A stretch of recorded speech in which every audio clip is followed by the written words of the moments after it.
বিসমিল্লাহির রহমানির রহিম। সম্মানিত অডিয়েন্স, আসসালামু আলাইকুম।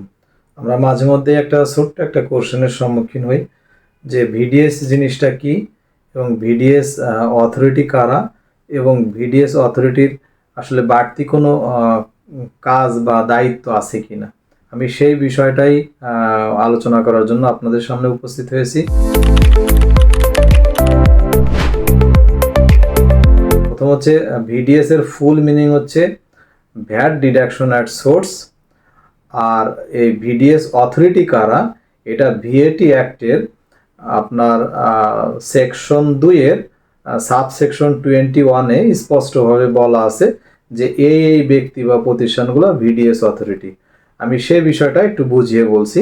এখানে কতে বলা আছে কোনো সরকারি সত্তা, খতে বলা হয়েছে কোনো এনজিও বিষয় ব্যুরো বা সমাজসেবা অধিদপ্তর কর্তৃক অনুমোদিত কোনো বেসরকারি প্রতিষ্ঠান, গতে বলা হয়েছে কোনো ব্যাংক, কোনো বিমা কোম্পানি বা অনুরূপ কোনো আর্থিক প্রতিষ্ঠান, ঘতে বলা হয়েছে কোনো মাধ্যমিক বা তদূর্ধ্ব কোনো শিক্ষা প্রতিষ্ঠান, উমতে বলা হয়েছে কোনো লিমিটেড কোম্পানি এবং সর্বশেষ চতে বলা হয়েছে কোনো ব্যক্তি বা প্রতিষ্ঠানের যদি বাৎসরিক টার্নওভার 10 লক্ষ টাকার অধিক হয় তাহলে সেও ভিডিএস অথরিটি হিসাবে গণ্য হবে।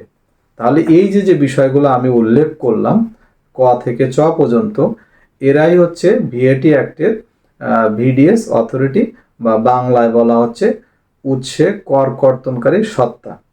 তাহলে এরা কি অতিরিক্ত দায়িত্ব পালন করবে?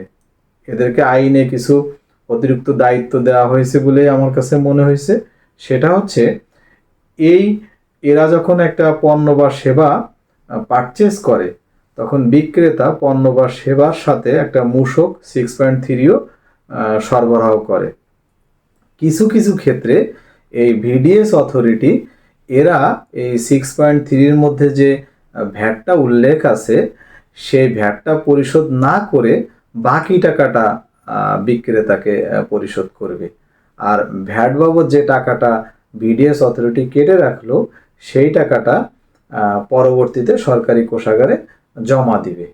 অর্থাৎ এই টোটাল আইনের মধ্যে ভিডিএস অথরিটিকে এই আইনের মানে অধিকার বা পাওয়ার যে নামেই ডাকি না কেন সেটা অতিরিক্তভাবে তাকে দেওয়া হয়েছে।